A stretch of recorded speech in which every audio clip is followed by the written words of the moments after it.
Защо постоянно влизам в токсични връзки? Защо не мога да прекъсна този цикъл? Прекъсвам едната връзка, след това пак попадам на партньор, който се държи по същия начин. Не те обича, не те уважава, не те цени.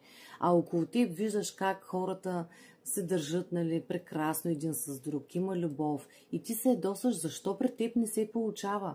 Приключваш едната връзка и си казваш край, повече няма да допусна това отношение и в един момент се озоваваш в друга връзка, в която пак се случва това. Това е така, защото ти на ниво подсъзнание имаш такава програма, която докато ти не я премахнеш тази програма, ти ще привличаш едни и същи ситуации и постоянно ще си в токсична връзка.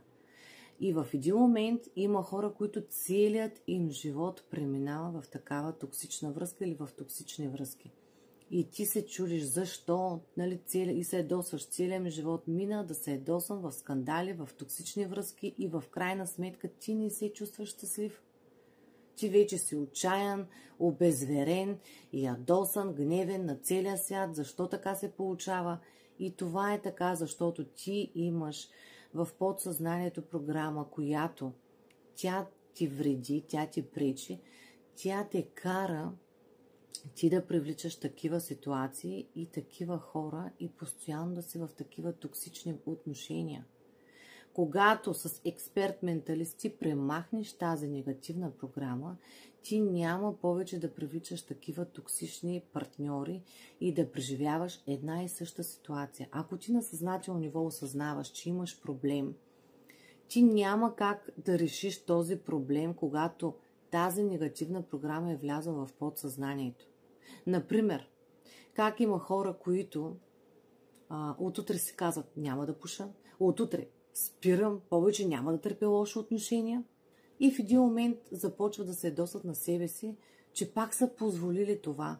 Това е така, защото ти на съзнателно ниво го осъзнаваш, но когато програмата се зареди вътре в теб, съзнанието се изтегля назад и подсъзнанието започва да работи, защото подсъзнанието то контролира нашия живот.